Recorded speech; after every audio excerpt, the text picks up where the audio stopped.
Aku kembalikan uang nafkah suamiku ke ibu mertua. Assalamualaikum sahabat curhatku. Terima kasih sudah datang ke channelku ini. Untuk yang sudah subscribe, semoga rezekinya dilancarkan ya. Amin ya robbal alamin.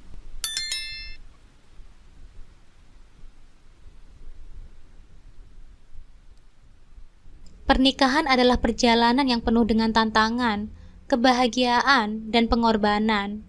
Dalam impian masa kecilku, aku membayangkan pernikahan sebagai kisah indah yang diwarnai cinta tanpa syarat, tanpa pernah berpikir bahwa realitasnya akan sangat berbeda. Setiap hari, kehidupan pernikahan memiliki caranya sendiri untuk menguji kesabaran dan cinta kita.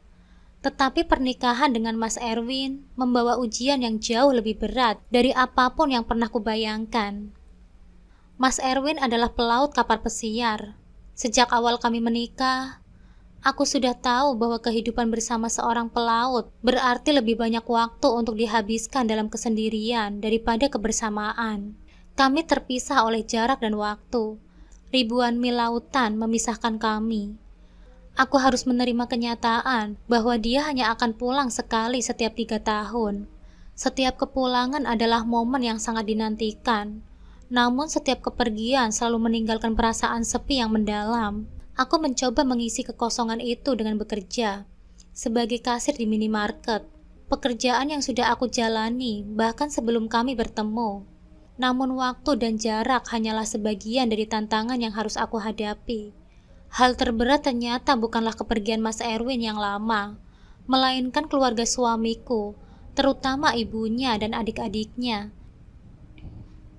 Setelah kematian ayah Mas Erwin, ia menjadi tulang punggung keluarga, memikul tanggung jawab besar untuk menghidupi mereka.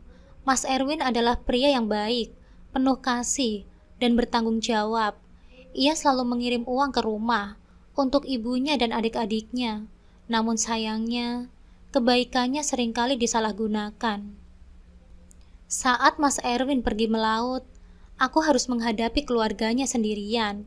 Ibu mertuaku, seorang wanita yang nampak baik di luar, ternyata memiliki sisi gelap yang tak terduga. Awalnya, dia hanya meminta sebagian dari uang kiriman Mas Erwin, dan aku pikir itu wajar. Namun seiring waktu, permintaannya semakin tidak masuk akal. Dia ingin mengendalikan semua uang yang dikirim Mas Erwin dan tidak pernah puas dengan apa yang diberikannya. Setiap hari, dia datang ke rumah kontrakan kami, menuntut lebih banyak, seolah-olah aku hanya seorang tamu yang tak berhak atas uang suamiku sendiri. Bukan hanya ibu mertuaku, tetapi juga adik iparku, bahkan suami adik ipar yang pengangguran, ikut meminta bagian. Aku mencoba bersabar, menahan semua penghinaan yang mereka lemparkan. Aku berpikir, mungkin mereka hanya sedang kesulitan. Aku berusaha mengalah, tidak ingin memperburuk keadaan atau membebani pikiran Mas Erwin yang sedang bekerja keras di lautan. Bagiku, kebahagiaan suamiku lebih penting daripada pertengkaran kecil dengan keluarganya. Tetapi semakin hari, keserakahan mereka semakin menjadi-jadi. Apapun yang kulakukan dianggap salah di mata mereka. Mereka menuduhku mengambil hak yang bukan milikku, mengurus uang Mas Erwin untuk keperluanku sendiri. Bahkan saat aku menggunakan uang hasil keringatku sendiri dari pekerjaan di minimarket. Perkenalkan, namaku Bella. Usiaku baru saja menginjak 19 tahun saat itu. Usia di mana sebagian teman-temanku masih sibuk memasuki dunia kuliah. Sementara itu, aku sudah bekerja sebagai kasir di sebuah minimarket di kota. Kehidupan sehari-hariku sederhana, bangun pagi, bekerja, pulang, dan mengulang rutinitas yang sama esok harinya. Bekerja sebagai kasir memang tidak seberapa, namun bagiku, pekerjaan ini adalah cara untuk membantu keluargaku yang hidupnya pas-pasan. Di tengah kesibukan sehari-hari, aku mulai mengenali wajah-wajah para pelanggan yang sering datang. Mereka semua punya kebiasaan dan karakteristik yang berbeda-beda. Ada yang ramah, ada yang selalu tergesa-gesa, ada yang sering datang hanya untuk berbincang ringan dengan kami, para kasir. Namun di antara semua pelanggan itu, ada satu pria yang sering datang tanpa pernah banyak berbicara. Dia selalu berbelanja hal-hal yang sama, rokok, minuman dingin, dan beberapa barang kebutuhan pribadi. Penampilannya terlihat rapi, wajahnya tenang, dan usianya jauh di atas usiaku. Itu adalah Mas Erwin, seorang pelaut kapal pesiar. Awalnya, aku tidak terlalu memperhatikan Mas Erwin. Bagiku, dia hanya salah satu dari ratusan pelanggan yang datang dan pergi setiap hari. Namun entah mengapa, semakin sering dia datang, aku mulai menyadari kehadirannya dengan cara yang berbeda. Setiap kali dia masuk ke minimarket, ada sesuatu yang membuat suasana terasa berubah. Mungkin karena tatapannya yang tajam namun tenang, atau mungkin karena caranya yang begitu tenang dan penuh percaya diri. Mas Erwin biasanya datang menjelang malam, saat minimarket mulai sepi dari keramaian siang hari. Dia selalu berjalan ke rak yang sama, mengambil barang yang sama, dan tanpa banyak basa-basi, menuju ke kasir tempatku bertugas. Setiap kali aku menunggunya membuka percakapan, tetapi tidak pernah ada kata-kata lebih dari kata terima kasih, atau berapa totalnya, yang keluar dari mulutnya. Aku tidak merasa perlu memulai percakapan juga. Sejujurnya, aku tidak merasa perlu mengenalnya lebih dalam. Bagiku dia hanyalah pelanggan tetap. Suatu malam, seperti biasa, Mas Erwin datang berbelanja. Namun kali ini, ada sesuatu yang berbeda. Saat dia membayar di kasir, aku menyadari bahwa dia meninggalkan dompetnya. Aku yang terbiasa dengan wajah-wajah pelanggan, langsung tahu siapa pemiliknya. Setelah memastikan bahwa tidak ada pelanggan lain yang melihat, aku memutuskan untuk menunggu hingga dia kembali. Mungkin dia akan menyadari kehilangan itu dan kembali ke minimarket. Dan benar saja, beberapa menit setelah dia pergi, Mas Erwin kembali masuk. Wajahnya yang biasa tenang terlihat sedikit panik. Dia langsung menghampiriku di kasir. "Maaf, apakah saya meninggalkan dompet saya di sini?" Tanyanya dengan suara yang dalam namun lembut. Aku mengangguk sambil tersenyum kecil. "Iya, Pak. Saya simpan di sini." "Ini dompetnya, Pak." Mas Erwin terlihat lega dan tersenyum tipis. Untuk pertama kalinya, senyuman itu terasa lebih dari sekedar basa-basi. "Terima kasih ya. Saya pikir saya harus mencarinya kemana-mana." Aku tidak bisa menahan diri untuk menanggapinya. "Untung Bapak cepat kembali. Kalau tidak, mungkin saya harus menyimpannya hingga besok." Dia mengangguk, senyum kecil masih tersungging di wajahnya. "Terima kasih ya sekali lagi. Oh iya, jangan panggil saya Pak lah. Cukup Mas saja." "Ya Pak." Mas," jawabku canggung. "Oh iya, kamu kok belum pulang, sudah malam begini? Kamu sering shift malam ya?" Pertanyaannya mengejutkanku. Ini pertama kalinya dia berbicara lebih dari 2 kalimat. Aku menatapnya sejenak sebelum menjawab. "Iya, saya biasanya dapat shift malam. Kebetulan, saya yang paling muda di sini, jadi sering mengalah." Percakapan kami malam itu tidak berlangsung lama, tetapi cukup untuk membantuku penasaran lebih dalam tentang pria itu. Mungkin takdir memang selalu memiliki caranya sendiri untuk mempertemukan dua orang dari latar belakang yang berbeda. Bahkan di tempat yang sederhana seperti minimarket ini, tak pernah terlintas di benakku bahwa pertemuanku dengan Mas Erwin di minimarket tempatku bekerja akan berubah menjadi sebuah kisah cinta. Mas Erwin adalah pria yang pendiam, namun di balik ketenangan itu, aku mulai melihat sisi lain dari dirinya. Ia adalah seseorang yang penuh tanggung jawab, dan itu tercermin dalam setiap tindakan dan keputusan yang diambilnya. Sejak awal kami berkenalan, meski dia lebih tua dariku, aku bisa merasakan kedewasaan dan keteguhan hati yang membuatku nyaman. Mas Erwin sering datang ke rumah hanya untuk sekedar berbincang, atau bahkan menemaniku di sela-sela waktu istirahat. Hingga suatu malam, saat kami sedang berbicara di minimarket, Mas Erwin tiba-tiba mengungkapkan perasaannya. "Aku tahu ini mungkin terdengar aneh," katanya dengan suara rendah namun tegas. "Tapi setiap kali aku datang ke sini, aku merasa ada sesuatu yang berbeda. Aku mulai menyadari bahwa aku suka sama kamu." Aku terdiam, mencoba mencerna kata-kata yang baru saja diucapkannya. Perasaanku campur aduk.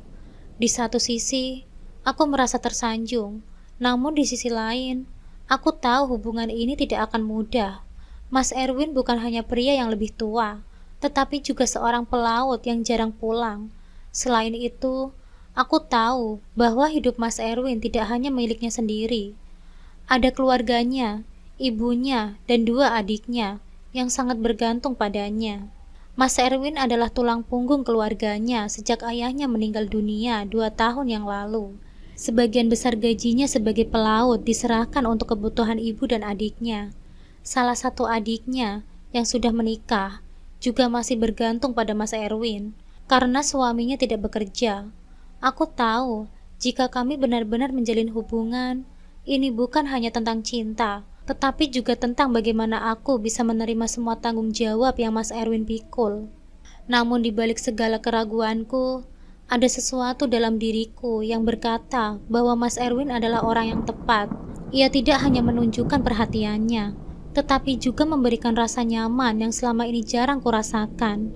Kami mulai berpacaran, meskipun hubungan ini terasa lebih serius daripada hubungan biasa yang dimulai oleh pasangan kekasih muda. Seiring berjalannya waktu, Mas Erwin semakin yakin dengan hubungannya denganku. Suatu malam, saat dia mengantarkanku pulang dari minimarket, Mas Erwin tiba-tiba berhenti di depan rumahku.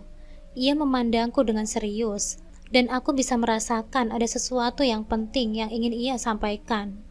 Aku tahu, ini mungkin terlalu cepat. Mas Erwin memulai, suaranya terdengar berat. Tapi aku ingin kamu tahu bahwa aku serius dengan hubungan kita.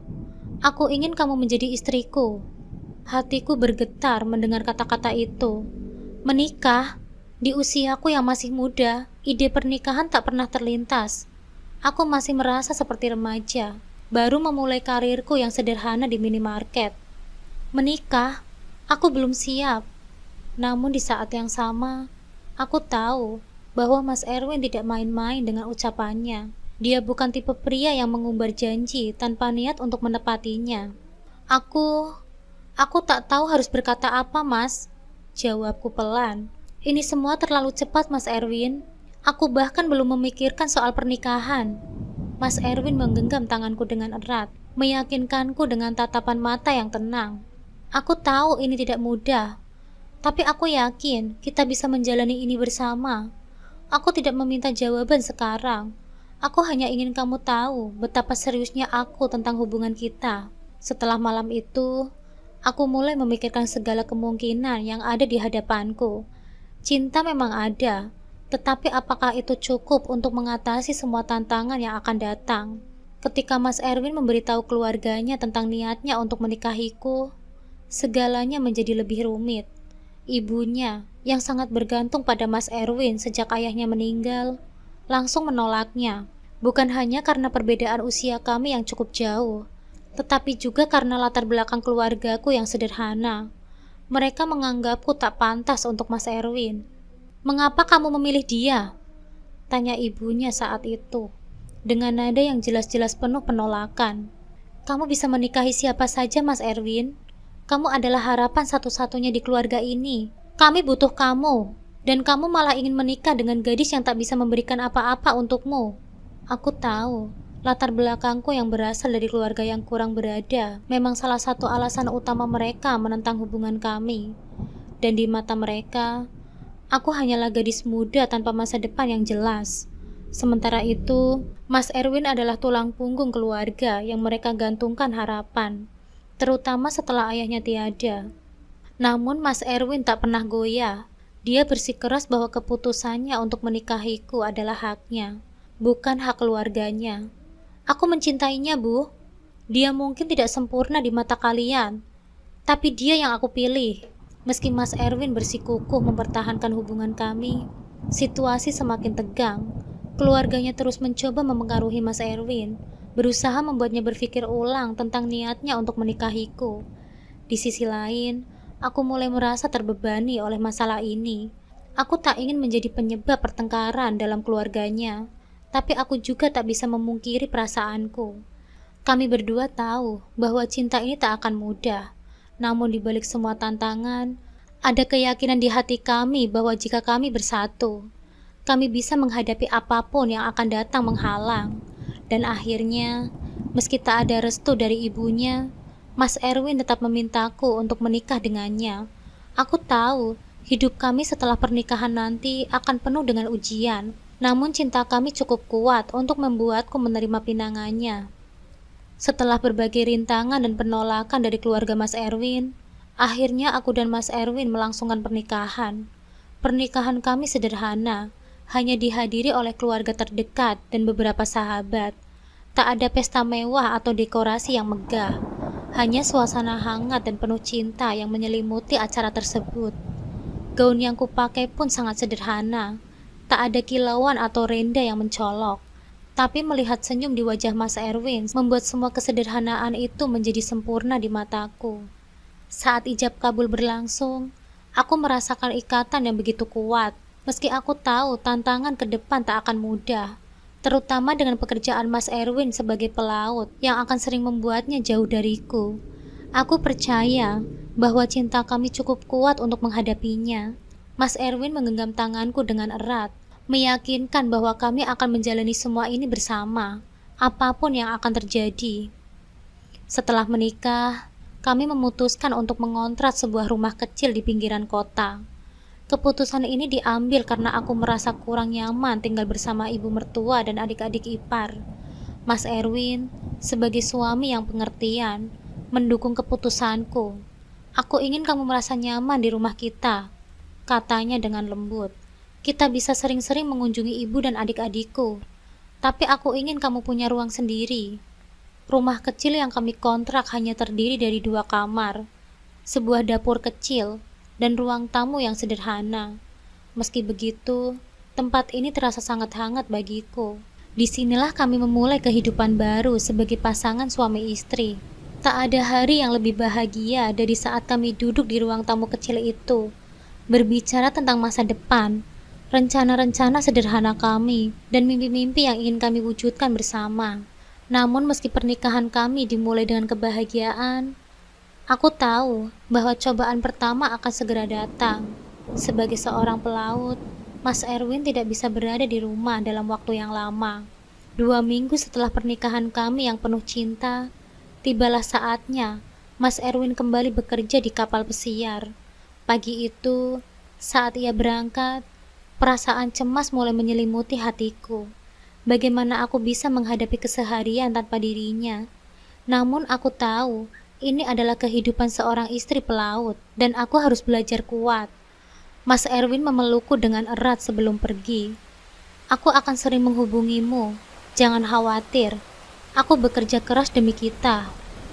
Setelah kepergiannya, rumah kecil kami terasa sunyi. Hari-hari pertama tanpa Mas Erwin memang berat. Aku merindukan kehadirannya, suara tawanya, kehangatan pelukannya, bahkan obrolan santai saat kami makan malam. Meski begitu, aku mencoba mengalihkan perasaan itu dengan tetap bekerja sebagai kasir di minimarket. Setiap hari berlalu dengan rutinitas yang sama, namun aku selalu menantikan telepon dari Mas Erwin di malam hari. Mendengar suaranya melalui sambungan telepon membuat rasa rindu sedikit terobati. Selama 5 bulan pertama, segalanya berjalan baik. Mas Erwin rutin menghubungiku dan mengirimkan uang untuk memenuhi kebutuhan sehari-hari. Kami selalu berbicara tentang rencana masa depan kami, tentang bagaimana nanti setelah dia pensiun dari laut. Kami akan membuka usaha kecil di rumah. Dia sering berbicara mimpi untuk memiliki rumah sendiri dan menjalani kehidupan yang lebih stabil. Dalam perbincangan-perbincangan itu, aku selalu merasakan cinta dan dedikasinya yang kuat untuk masa depan kami. Namun seiring berjalannya waktu, aku mulai merasakan sesuatu yang janggal. Komunikasi kami yang dulu begitu lancar, kini mulai tersendat. Telepon-telepon dari Mas Erwin menjadi semakin jarang. Jika biasanya dia selalu menelpon setiap malam, kini aku harus menunggu berhari-hari hanya untuk mendengar kabarnya. Awalnya, aku mencoba mengerti. Pekerjaan di laut memang tidak selalu memungkinkan komunikasi yang lancar, apalagi jika mereka berada di tengah samudra yang jauh dari sinyal. Namun kecurigaan mulai muncul ketika suatu malam, Mas Erwin tidak menelpon selama hampir seminggu. Aku mencoba menghubunginya, tapi teleponku selalu masuk ke kotak suara. Aku mulai gelisah, takut ada sesuatu yang terjadi. Pikiran-pikiran buruk terus menghantui kepalaku. Namun aku mencoba menenangkan diriku, berpikir bahwa mungkin Mas Erwin sedang sibuk atau menghadapi kesulitan teknis. Ketika akhirnya Mas Erwin menelpon, suaranya terdengar lelah. "Maaf ya sayang, aku sibuk sekali di kapal. Banyak pekerjaan yang harus aku selesaikan," katanya. Aku berusaha menerima alasan itu, meskipun perasaan tak nyaman tetap menyelinap di hatiku. Sebulan kemudian, aku terkejut saat mendapati uang kiriman dari Mas Erwin jauh lebih besar dari biasanya. Sebelumnya, ia selalu mengirimkan sebagian besar gajinya untuk kebutuhan ibu dan adik-adiknya. Sementara untukku, Mas Erwin hanya mengirim cukup untuk kebutuhan sehari-hari. Namun kini, jumlahnya jauh lebih banyak dari yang pernah kukira. Awalnya, aku merasa khawatir. Mengapa Mas Erwin mengirim uang sebesar itu? Aku takut dianggap serakah oleh keluarganya, takut dituduh mengambil hak mereka. Suatu malam, aku memberanikan diri untuk menelpon Mas Erwin dan mengutarakan kebingunganku. "Kenapa uang yang kamu kirim begitu banyak, Mas? Apa kamu yakin ini semua buatku? Bagaimana dengan ibu dan adik-adikmu, Mas?" tanyaku dengan hati-hati. Di ujung telepon, Mas Erwin terdiam sejenak sebelum akhirnya menjawab, "Sayang, kamu adalah istriku. Sudah seharusnya aku memberikan lebih untukmu. Jangan khawatirkan yang lain. Mereka juga mendapatkan bagian mereka. Uang itu hakmu untuk kebutuhan kita berdua." Meski Mas Erwin berusaha meyakinkanku, perasaan tidak nyaman masih menyelimuti hatiku. Aku tahu di belakang semua ini ada tanggung jawab besar yang dipikul oleh Mas Erwin. Tidak hanya untukku, tapi juga untuk keluarganya.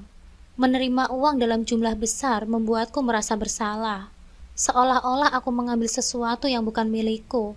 Namun pada akhirnya, aku memutuskan untuk percaya pada Mas Erwin dan menggunakan uang tersebut untuk kebutuhan rumah tangga. Aku mulai memperbaiki kondisi rumah kontrakan kami yang sederhana. Aku membeli lemari es untuk menyimpan makanan dengan lebih baik, sebuah televisi baru agar rumah kami lebih hidup, dan motor kecil untuk mempermudahku pergi ke tempat kerja. Tapi meski semua ini dilakukan demi kebaikan rumah tangga kami, perasaan tidak enak terus membayangi pikiranku. Aku tahu bahwa cepat atau lambat, ini akan menjadi bahan pembicaraan bagi keluarga Mas Erwin. Tidak butuh waktu lama sebelum gosip mulai beredar. Saat tetangga dan keluarga mertua melihat perubahan dalam kehidupanku, barang-barang baru yang kubeli, mereka mulai mencurigai sesuatu yang tidak benar. Istrinya Erwin itu pasti sudah menghabiskan banyak uang. Mana mungkin seorang kasir bisa membeli motor dan lemari es, kata salah satu tetangga. Aku mendengar komentar seperti itu hampir setiap hari. Awalnya, aku berusaha tidak peduli. Tetapi lama-kelamaan, bisikan gosip itu semakin mengganggu. Keluarga mertua, terutama Ibu Erwin, mulai mempertanyakan uang yang dikirim Mas Erwin. Mereka mengira aku mengambil lebih dari yang seharusnya. Padahal sebagian dari barang-barang yang kubeli berasal dari hasil kerja kerasku di minimarket. Ibu mertua datang ke rumah kami suatu pagi dengan wajah yang tidak ramah. "Hei Bella, uang yang dikirim Erwin ke kamu itu berlebihan. Dia sudah hampir sebulan tidak mengirim ke kami. Apa kamu ambil semuanya?" tanyanya dengan nada penuh tuduhan. Aku terdiam, tak tahu harus menjawab apa. Selama ini aku selalu menjaga hubungan baik dengan keluarga Mas Erwin, meskipun sejak awal mereka tidak sepenuhnya menyukaiku. Tapi kini, perasaan bahwa mereka menganggapku serakah dan tidak pantas semakin menguat. "Bu, uang yang Mas Erwin kirimkan memang untuk kebutuhan kami di sini. Dia bilang sudah memberikan bagian untuk ibu dan adik-adik. Saya juga bekerja di minimarket, jadi sebagian barang ini hasil kerja kerasku, Bu," jawabku dengan suara pelan, mencoba menahan perasaan sakit. Namun ibu mertua tidak mau mendengarkan. "Alah, kamu pasti sudah mengambil hak kami kan? Erwin itu kerja keras buat keluarga, bukan cuma buat kamu." Suaranya semakin tinggi, membuatku merasa terpojok. Tidak ada yang lebih menyakitkan daripada tuduhan merampas sesuatu yang bukan milikku. Padahal, aku selalu berusaha membagi apa yang aku punya dengan adil, tanpa pernah bermaksud menyingkirkan hak mereka. Tak lama kemudian, gosip itu semakin menyebar. Keluarga mertua menuduhku memanfaatkan uang Mas Erwin untuk keperluanku sendiri, sementara mereka merasa diabaikan. Aku tahu, di belakang semua itu ada kecemburuan dan rasa takut kehilangan Mas Erwin sebagai tulang punggung keluarga. Tapi tuduhan-tuduhan mereka mulai membebaniku. Aku merasa seperti berada di tengah-tengah perang yang tidak pernah ku minta untuk ikut serta. Aku mulai sering merasa resah dan gelisah. Setiap kali melihat ibu mertua atau adik-adik Mas Erwin, aku merasakan dinginnya sikap mereka. Tidak ada lagi percakapan yang ramah atau senyuman hangat seperti dulu. Mereka memperlakukanku seolah-olah aku adalah musuh yang mengambil Mas Erwin dari mereka. Bahkan, beberapa kali mereka mengirim pesan kepada Mas Erwin, meminta lebih banyak uang, seolah-olah aku tidak layak menerima apa yang telah diberikan oleh suamiku. Situasi ini membuatku tertekan. Aku ingin berbicara dengan Mas Erwin, mengungkapkan semua kekhawatiranku. Tetapi aku takut akan membebani pikirannya yang sudah penuh dengan tanggung jawab sebagai pelaut. Mas Erwin tidak tahu seberapa berat tekanan yang kuterima dari keluarganya. Dan aku merasa tidak mungkin membicarakan hal ini tanpa menambah masalah di antara mereka. Seiring berjalannya waktu, tekanan dari keluarga mertua semakin tak tertahankan. Setiap malam, ibu mertua dan suami adik ipar datang ke rumahku, tak peduli hari sudah larut. Awalnya, mereka mengetuk pintu dengan lembut, namun lama-kelamaan, ketukan itu berubah menjadi gebrakan keras yang memaksaku untuk membuka pintu dengan cepat. Malam itu, seperti biasa, mereka datang lagi. Ibu mertua masuk tanpa permisi. Matanya menyala penuh kemarahan. Suami adik iparku mengikuti dari belakang. Ekspresinya dingin, seolah siap untuk mengancam. "Mana uangnya? Kami butuh sekarang!" Ibu mertua berteriak, tanpa sedikit pun menjaga kesopanan. Aku menarik nafas panjang, mencoba tetap tenang. "Bu, ini sebagian dari uang yang ada. Tapi tolong, Mas Erwin sudah memberikan sesuai bagiannya. Saya juga punya kebutuhan rumah tangga, Bu." Namun kata-kataku seolah menguap di udara. Ibu mertua tak mendengarkannya. Suaranya semakin meninggi. "Kamu pikir kami bodoh? Kamu sudah mengambil semuanya untuk dirimu sendiri. Kami ini keluarganya. Kamu hanya istri baru yang tidak tahu apa-apa. Uang itu hak kami." Suami adik iparku ikut angkat bicara. Suaranya lebih dingin namun tak kalah mengintimidasi. "Hei anak kecil, gak usah serakah kamu. Kalau kamu tidak mau masalah ini membesar, lebih baik serahkan saja uang itu dengan baik-baik." Ancaman itu mengguncang hatiku. Aku ingin melawan, tapi rasa takut menguasai pikiranku. Jika aku melawan mereka, bagaimana jika Mas Erwin marah? Bagaimana jika keluarga ini semakin membuatku terasing? Tanpa pilihan lain, aku berjalan menuju lemari tempat aku menyimpan uang. Dengan tangan gemetar, aku mengambil sebagian uang simpananku dan menyerahkannya kepada mereka. "Ini Bu, semua uangnya. Tapi tolong, jangan datang lagi malam-malam begini. Saya punya hak juga atas uang Mas Erwin. Dan dia sudah memastikan semuanya mendapatkan bagian," kataku sambil menahan air mata yang nyaris tumpah. Ibu mertua menerima uang itu dengan kasar, tanpa mengucapkan terima kasih. Tatapannya tetap penuh cemoohan. "Ingat, ini belum cukup. Kami akan datang lagi kalau butuh. Kamu pikir kamu bisa hidup nyaman dengan uang Erwin, sementara kami kelaparan?" Setelah mereka pergi, aku terduduk di sofa. Rasa putus asa menyelimutiku. Tak pernah kubayangkan kehidupan pernikahan yang semula penuh cinta dan kebahagiaan akan berubah menjadi mimpi buruk seperti ini. Malam-malamku diisi dengan ketakutan, menunggu kapan ibu mertua dan suami adik iparku akan datang lagi dengan tuntutan yang lebih besar. Aku tahu ini tidak akan berhenti sampai di sini. Ketamakan mereka semakin menjadi-jadi. Tak puas dengan uang yang kuberikan, ibu mertua mulai mengancam akan membicarakan hal-hal buruk tentangku kepada Mas Erwin. "Kamu mau kalau Erwin tahu kalau kamu istri yang tidak bisa diandalkan? Aku bisa bilang padanya, kalau kamu tidak menjaga uangnya dengan baik, teriak ibu mertua suatu malam. Suaranya bergetar dengan kemarahan yang lebih besar daripada sebelumnya. Aku tahu ancaman itu bukan main-main. Jika ibu mertua benar-benar bicara buruk tentangku kepada Mas Erwin, hubungan kami bisa hancur. Mas Erwin sangat menghormati ibunya, dan meskipun dia mencintaiku, aku takut pengaruh ibu mertua akan lebih besar. Selama ini, aku selalu berusaha menjaga hubungan baik. Namun ketamakan ibu mertua dan suami adik iparku telah melewati batas. Setiap hari aku semakin tertekan, tubuhku lelah, pikiranku kacau. Uang yang seharusnya bisa kutabung untuk masa depan kami perlahan menipis, diberikan kepada mereka yang tidak pernah merasa puas. Hatiku terluka, tapi aku tak tahu harus bagaimana. Aku merasa sendirian, terisolasi dari suamiku yang sedang jauh di laut. Tidak tahu apa yang sebenarnya terjadi di sini. Hingga pada suatu malam, setelah mereka datang untuk kesekian kalinya, aku sadar bahwa aku tak bisa terus seperti ini. Mereka akan terus menuntut lebih, dan jika aku tak segera bertindak, aku akan kehilangan segalanya, termasuk kepercayaan suamiku. Tapi apa yang bisa aku lakukan?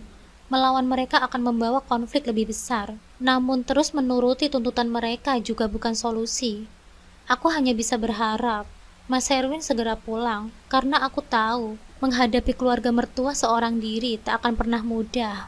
Hati kecilku berteriak meminta pertolongan, tapi di dunia nyata, aku terjebak dalam perang yang tak kuinginkan. Aku memang tak pernah menceritakan semua ini kepada Mas Erwin, karena aku tak ingin mengganggu pekerjaannya. Aku menahan semua caci maki dan fitnah dari keluarga mertua sendirian. Bahkan ketika ibu mertua mengambil ATM Mas Erwin dariku, aku tetap diam. Aku memutuskan untuk pulang ke rumah orang tuaku, karena aku tak sanggup lagi menanggung semua ini. Setahun penuh aku menunggu kepulangan Mas Erwin, berharap segalanya akan berubah lebih baik. Tapi ketika hari itu akhirnya tiba, bukannya kebahagiaan yang menyambutku, Mas Erwin justru dihadapkan pada kenyataan pahit. Rumah kontrakan yang dulu kami bangun dengan penuh harapan, kini kosong melompong, tanpa satu pun barang berharga yang tersisa. Ketika ia berdiri di depan pintu rumah yang pernah menjadi tempat perlindungan kami, Mas Erwin tak bisa menyembunyikan keterkejutannya. Tanpa membuang waktu, ia langsung menuju rumah orang tuaku, tempat aku bersembunyi dari teror keluarganya. Ketika pintu rumah terbuka, ia melihat wajahku yang lelah dan penuh kecemasan. Aku tak tahu harus menjelaskan dari mana. Tapi ketika melihat ekspresi marah dan bingung di wajah Mas Erwin, aku tahu bahwa saatnya tiba untuk mengungkapkan semuanya. "Kenapa rumah kita kosong? Apa yang terjadi, sayang?" Mas Erwin bertanya dengan nada yang gemetar, mencoba menahan emosinya. Aku menghela nafas panjang, menatapnya dengan air mata yang mulai mengalir. "Mas, aku sudah tidak kuat, Mas Erwin. Ibu dan adik-adikmu terus datang, menuntut uang, mengancamku, mengambil semuanya. Aku sudah berusaha bertahan, tapi mereka tidak berhenti." Wajah Mas Erwin berubah, dari terkejut menjadi murka. "Mereka melakukan apa?" Ia mengulangi pertanyaannya. Suaranya kini penuh kemarahan yang tak bisa ia sembunyikan lagi. Aku menjelaskan semua hal yang telah terjadi selama ia pergi. Ancaman, tekanan, dan ketamakan keluarganya yang tak kunjung reda. Mas Erwin tak bisa mempercayai telinganya. Ia tahu keluarganya selalu mengandalkannya. Tapi tak pernah ia sangka mereka akan memperlakukanku seperti itu. Istri yang seharusnya dilindungi, bukan direndahkan. Marah besar, Mas Erwin langsung bergegas menuju rumah ibu mertua tanpa pikir panjang. Aku mencoba menahannya, tapi amarahnya sudah memuncak. Dengan langkah tegas, ia masuk ke rumah keluarganya yang dulu penuh dengan kasih sayang, tetapi kini terasa asing baginya. Ketika ia tiba, wajah ibu dan adik-adiknya seketika pucat. Mereka tahu apa yang akan terjadi. "Kenapa kalian memperlakukan istriku seperti ini?" kata Mas Erwin berteriak. Suaranya menggema di seluruh ruangan. Ibunya mencoba membela diri. "Erwin, kami hanya butuh uang itu. Kamu tahu setelah ayahmu meninggal, kami semua bergantung pada dirimu. Tapi kalian tidak punya hak untuk mengambil apa yang menjadi milik istriku. Dia juga keluargaku. Dia berhak mendapatkan bagian dari apa yang kukirim. Mas Erwin menjawab, penuh kemarahan dan kecewaan. Aku tidak pernah menyangka kalian bisa setega ini. Adik-adiknya mencoba berbicara, tetapi Mas Erwin sudah terlalu marah untuk mendengarkan. Pertengkaran hebat pun pecah. Dengan tuduhan ada rasa sakit yang mengalir di antara kami. Ibu Mas Erwin mencoba membela diri dengan air mata, mengklaim bahwa mereka hanya ingin bertahan hidup. Tetapi Mas Erwin tahu apa yang sebenarnya terjadi. Ini bukan soal kebutuhan, ini soal ketamakan dan keserakahan yang tak pernah puas. Aku sudah cukup bersabar, kata Mas Erwin akhirnya. Suaranya reda tapi penuh determinasi. Aku tidak akan membiarkan kalian memperlakukan istriku seperti ini lagi. Aku pergi, dan mulai sekarang, aku tidak akan mengirim uang sepeser pun kepada kalian. Wajah ibunya berubah, dari kebingungan menjadi takut. Erwin, kamu tidak bisa melakukan ini. Kami ini kan keluargamu. Mas Erwin menatap ibunya dengan kekecewaan yang mendalam. Kamu memang keluargaku, tapi apa yang kalian lakukan kepada istriku, itu tidak bisa dimaafkan. Tanpa berkata lagi, Mas Erwin berbalik dan meninggalkan rumah itu. Meninggalkan keluarganya yang terkejut dan ketakutan. Mereka tak menyangka bahwa Mas Erwin akan benar-benar pergi dan memutuskan hubungan finansial dengan mereka. Bagi Mas Erwin, keputusan ini sangat berat, tapi ia tahu itu harus ia lakukan. Aku sebagai istrinya sudah menderita cukup lama, dan ia tidak bisa membiarkan keluarganya terus merusak hidup kami. Ketika ia kembali ke rumah orang tuaku, Mas Erwin langsung mendekapku dengan erat. Maafkan aku sayang, bisiknya dengan suara yang bergetar. Aku seharusnya ada di sini untuk mendampingimu. Aku hanya bisa menangis di pelukannya. Lega akhirnya segalanya terungkap. Kamu sudah melakukan yang terbaik. Kita bisa mulai dari awal lagi. Bersama-sama. Mas Erwin mengangguk. Dan untuk pertama kalinya dalam setahun, aku melihat harapan di matanya. Mulai sekarang, kita tidak akan berpisah lagi. Aku akan mengurus semuanya. Dan kita akan membangun kehidupan yang baru, tanpa ketamakan dan beban dari masa lalu. Dengan tekad yang bulat, kami memutuskan untuk memulai hidup baru, meninggalkan semua drama dan rasa sakit yang ditimbulkan oleh keluarganya. Mas Erwin dan aku berkomitmen untuk membangun rumah tangga kami sendiri, tanpa campur tangan orang lain. Seketika kejadian itu, kami memutuskan untuk memulai usaha kecil-kecilan. Dengan uang tabungan yang tersisa, kami membuka toko sembako di pinggir kota. Meski sederhana, usaha kami perlahan-lahan berkembang. Kami bahu-membahu membangun kehidupan yang baru tanpa campur tangan dari keluarga. Toko sembako kami semakin maju, dan hubungan kami pun semakin erat. Mas Erwin tak lagi harus melaut selama bertahun-tahun, karena usaha yang kami jalankan cukup untuk menghidupi kami. Meski kadang masih teringat kejadian di masa lalu, kami memilih untuk fokus pada masa depan kami. Kini aku dan Mas Erwin hidup bahagia. Kami telah melewati banyak cobaan, dari penolakan keluarganya, hingga keserakahan yang hampir menghancurkan rumah tangga kami. Namun cinta kami justru semakin kuat setelah semua itu. Aku belajar bahwa pernikahan bukan hanya tentang cinta, tetapi juga tentang keteguhan dan ketulusan dalam menghadapi segala tantangan.